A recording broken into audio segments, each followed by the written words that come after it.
Hey,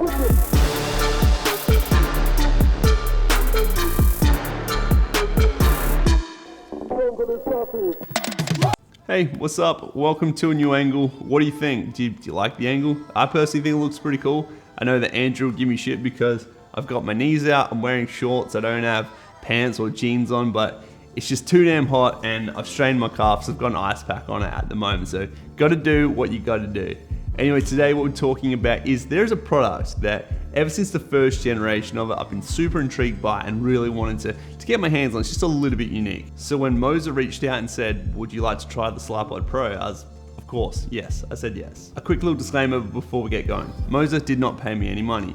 Yes, I do get to keep the Slypod, but I can be as brutally honest as I'd like to be, say whatever I need to, and they only get to see the video at the same time it goes live. So take that for what it is. The boring stuff out of the way, let's get down to the core of it. So this is the Slypod Pro. Well, this is nothing, but that is the Slypod Pro. If you can't tell, my B cam is going to be shooting on the Slypod the whole time that this is going on. The Slypod Pro is a slider and a monopod combo. Now, if you're someone who's looking for a brand new monopod to shoot your wildlife and shoot your sport with, this is not going to be the monopod for you. But if you're someone who'd like to get a few more creative shots for your videos, this is a pretty cool piece of tech.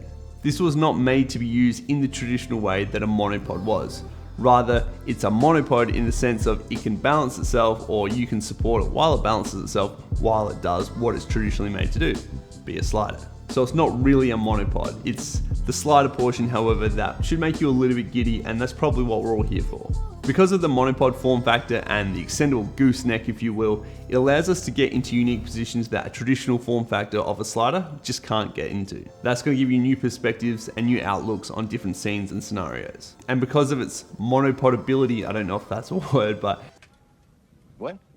It's easy just to slam it down the ground, spread out the feet and have a quick reveal going up, lean it to the side, get a few different creative shots. The Slypod Pro does make this super easy and super convenient rather than your traditional form factor stuff. On the shaft, there is two built-in Arca Swiss blades, which is super handy if you use Arca Swiss tripods. But if you don't, like me, you're able to screw in a 504 plate with multiple threaded options. It's super handy having two different mounting points because if you don't have the strongest tripod, having two different points of contact is crucial to knowing your gear won't fall over. Now, if you're fortunate enough to have a tripod like myself, I've got the Satchel Flowtech, I've got a Nitro Tech 608 head on that can hold this and do it all on its own. So having that 504 plate capability, super duper handy. There's a few things that are pretty important in sliders, and I think the overarching question for all of it is, does it work? And it's pretty important, right? I think that question is built around a bunch of small questions like, what's the functionality look like? Is the app good? Is the app stable? Is it loud? Can I use it in interviews? What sort of shots can I get? And I think that last one is really important because that's what you want to get one of these for, is the different shots you can get. And at the end of the day, it comes back to what I always say of, if it looks good, it is good. And I think you'll be pretty pleased with the sort of shots you can get with the Slypod Pro. One shot that a slider can be really useful for is a B cam in an interview, just like I am right now. But when you're shooting an interview, you want to make sure that you're prioritizing your audio, because at the end of the day, that's one of the main components that's going to engage your viewer. And speaking of audio, sorry, it's too damn hot. I do have to have the aircon on today, so sorry about that if my audio is no good. Now, I believe this is the third iteration of the Slypod Pro, and the first few generations were pretty noisy, and that's always kind of been a bit of a knock on the Slypod. You can't use it in environments like interviews because it's so loud. If you're shooting an interview, I don't think this is going to cause you any grief at all with the audio because I'm doing a minute extensions, and I think that's a perfect amount of movement, and I can't hear anything from where I am, and my mic is right here. So we're going to pick up absolutely nothing. We're about 3-4 meters away from the slider itself. Now I'm shooting on a 24mm lens because I want to show the surroundings, a bit of the BTS kind of look. I think it looks really cool. But if you want a bit of a faster movement and you think that's a little bit too loud and it's too close to your mic, that's where you might need to look to put on like a 90 or an 85mm lens to have that slider further away from your audio source. But I don't see any reason why you can't use the Slypod Pro in an audio sensitive environment. Unless you're wanting to shoot at 85mm full tilt in an audio sensitive environment all the time, and that's your only use for one of these things, you might be better off looking at like a Rhino Arc II. And speaking of the Rhino Arc II, if you do have a heavy camera, say when my S3 is fully rigged out, or a red camera or something like that, you're probably better suited in one of those bigger Rhino Arc II sort of style sliders. Whereas this one here is more made for a mirrorless or a DSLR sort of style camera, body, lens, that sort of situation. It's got a horizontal payload of 3.5 kilos vertical payload of 6 kilograms. So it's still fairly strong, but some of those bigger rigs can get pretty heavy pretty quick. Stability is always a pretty big one with sliders, because at the end of the day, if it's not stable, it's gonna look jittery. What's the point? Now, because stability is pretty important, I should mention that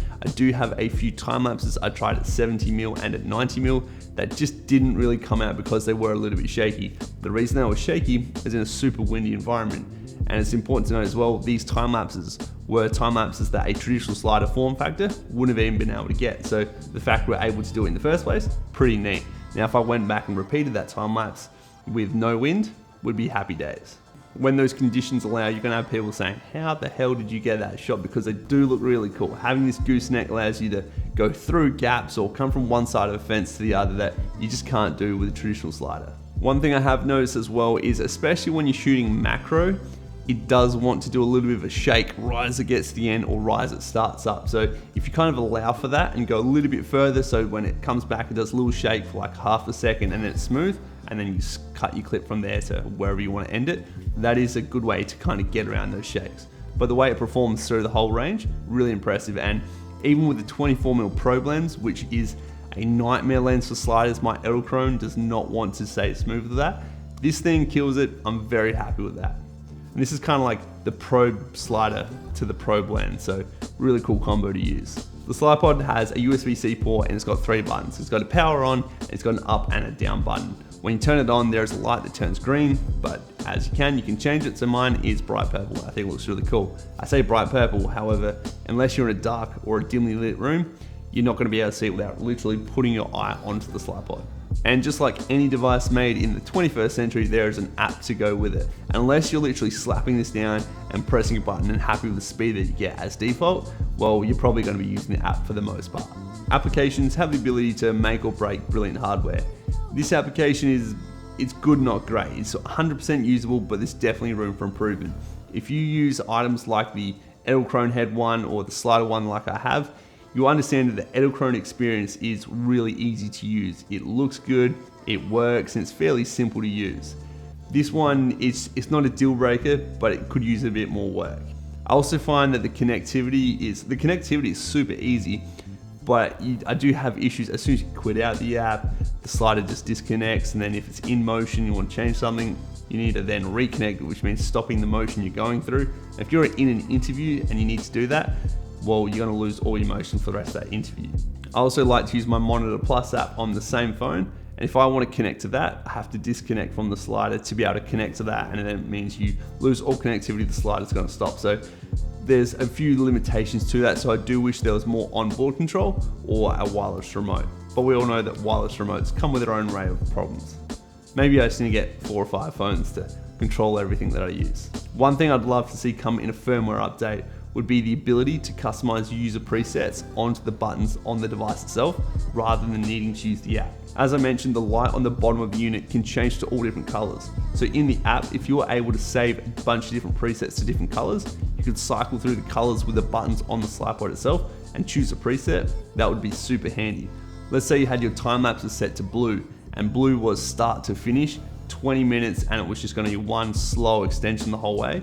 That would be super easy to cycle through to blue, do your time lapse, and then you knew that your interview setting was gonna be red, and red was gonna be 1 minute, just back and forward, infinite loop. That would be super handy to just really chuck it up straight away, click 1 or 2 buttons, and then get going. That would then mean I'd also be able to use my phone to take calls or receive messages, but also use different apps that are used for different things. Because on set, you could have 15 different devices that all require you to use an app. And if you're having communications dropping left and right, it's just not going to be a real feasible way to really take this onto set every given day. Another thing I'd be able to do if I was able to do that on the unit itself and not rely on the app is use my app to control my Edelkrone Head 1. So I could put that on the end of the Slypod, get some nice parallaxes in interviews or some more dynamic time lapses, knowing that the Slypod's going to do its thing, going back and forth, and I can use my app to control my other motion control device.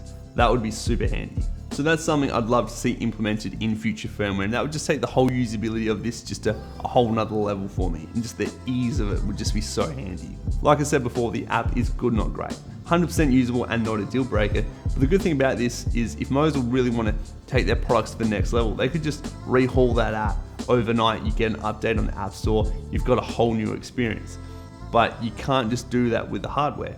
So the fact that they've nailed the hardware, and if they want to put some more into it, just update the app, that's a really good way to be. Because you can't just take your Slypod, plug it into the wall, and it changes its whole form factor and goes like Transformers on you. You just can't do that. Software can always be fixed later.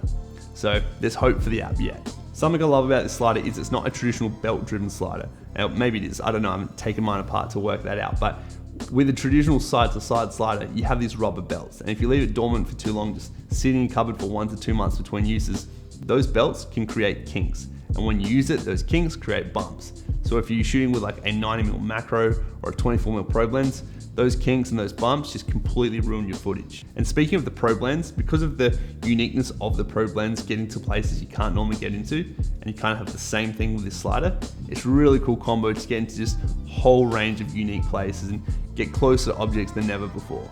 But the probe lens is also one of the biggest cases I have for motion control. I absolutely love the lens and it's super unique, but my Edelkrone just hasn't been able to give me smooth enough results to really be satisfied. So the fact that I really like this slider to be able to pair with that, and I'm happy with the results, is a huge step in the right direction. If you've ever used the probe lens from Laowa, you'll know that it needs to be on a tripod or it needs to be on motion control. And the fact that my Edelkrone just has never really satisfied what I've wanted out of the probe lens, the fact that on the Slypod Pro, I'm super pumped. That is a really good step in the right direction. Now, like I said before, right at the very end when it's about to stop and about to come back, the inertia does give it a bit of a shake. So if you just factor that into your motion, then you'll have some happy results. Some happy results, you'll have some good results. I just normally make mine go a little bit further and stop a little bit later than I need it to, so then I can cut the clip and happy days from there. So yeah, this is kind of the probe lens of sliders, and the probe lens and the probe sliders are pretty proby combo. Probe lens, probe slider, proby. It's a good combo. Now, obviously most sliders that have motion control can also be used manually, meaning you just grab your camera and move it side to side. That is not the case with this one. This is fully powered all the time. So it's either locked off like a monopod or it's a slider. This honestly is not a big one for me at all. I would much rather have the steadiness of a motion controlled unit than doing the side to side and allowing for my human movement of dodgy speed transitions or bumps or whatever it might be. I've had the Slypod Pro for about a month and I've used this thing most days. I really wanted to get the most out of it to really give you an honest review, and as of this stage, it does everything I want it to do. It exceeds every expectation and it has the ability to get the app updated to really take this to the next level. And right now, I think it's enough for me to sell my Edelkrone gear. I'll keep the head one though, because that's awesome. Other than the app, the other downside is going to be time-lapse mode, and that's a little bit of a bummer because having motion and time-lapse is super awesome to get that extra dynamic in your shot. I found it very tough trying to sync the camera and the Slypod together. I know you can't sync them via Bluetooth and you need a cable, which I don't have, so maybe that'll make it a lot easier, but I just found when shooting with the intervalometer on my camera and using those same settings in the app for the Slypod, it'll get to a bit where the Slypod would extend, it'll take a shot, extend, take a shot, and that's awesome. But after 10 shots or so, it'll be taking a shot while it's extending and then doing nothing while it stops, taking a shot while it's extending.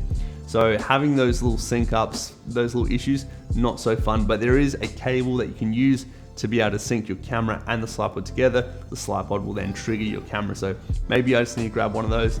Probably has to be about a 2-meter USB-C to USB-C cable. So I don't have one of those lying around, so I couldn't test that. But what I did find is for my time lapses, I just did about 15 to 20 minute extensions. So it's really slowly extending the whole way out over 20 minutes. You can shoot down to 1/10 of a shutter, no worries, and you're not going to see any blur from that. You're just going to get the natural motion blurs of cars going by or people walking. So it's not really the end of the world because you can absolutely get around it. But if you really wanted to fine tune your time lapses a bit more, that's where having that cable to sync the app to your camera is going to be much more handy. But all in all, if you know your camera, you know how the time lapse is going to go, you can make that work just fine. It's when there's certain situations, if you need to do a 5-second exposure, 10-second exposure, that's where you won't be able to do this by just letting it extend for a certain period of time. I should also mention for longer time lapses, you can power this via USB-C, so you're going to get continuous power to your slider, which is pretty handy. So yeah, if you're a serious time lapser, make sure you order the cable as well. I think the Slypod Pro is brilliant, and if you need a slider, you've got the budget, I don't think you'll be disappointed, you should send it. You guys silly? I'm still gonna send it. But there's one thing I really want to try more than anything right now, and that is you can combine the Aircross 2 gimbal from Moza on the end of the Slypod and get jib shots. That sounds awesome. Imagine jibbing up over something as the Slypod extends and the camera's tracking down or tracking to the side. That just gives a really diverse range of shots that I'd love to try out. So Moza, if you're down, let's do it. I want to make that happen. I've watched a bunch of reviews with people using those two in collaboration, and it looks so awesome. One thing they all say, the app can be a little bit of an issue. So Moza, maybe that's a bit of a sign to tweak that out, but please, let's make that happen. I think we could get some really cool shots. For anyone who's seen the Pirate Life video I did with the beer and I did the fake sort of dolly jib shot, I'll link that one up here. Maybe Moza, we could recreate that with an actual jib, the Slypod Aircross jib. That'd be pretty cool. So a bit of a recap. I think this thing's awesome. The ability it gives you to get into new places and get fresh perspectives that a normal slider doesn't let you do. Super refreshing. It's kind of like the Probe Lens in that sense. I know I think I've said that 3 times, but really, really cool. The app's not the best, but that can be worked on. Apps can be refreshed. If you are looking to spend about $600 US, or I think it's about $899, $1,000 in Australia, I don't think you'll be disappointed. I think you'll be really pleased with what you're going to get. But remember, this isn't to convince you to buy something. This is to show what you can do with it. So if you do need a slider, you know who you are. This is a really good option to go with. Remember, gear isn't everything. You can get awesome shots with whatever you've got.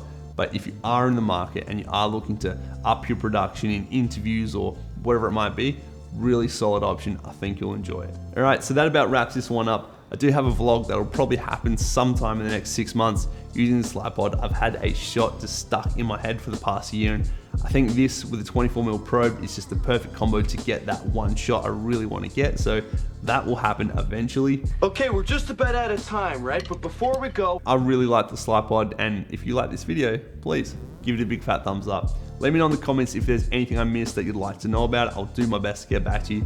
And if you want to support this channel, the #1 thing you can do, subscribe.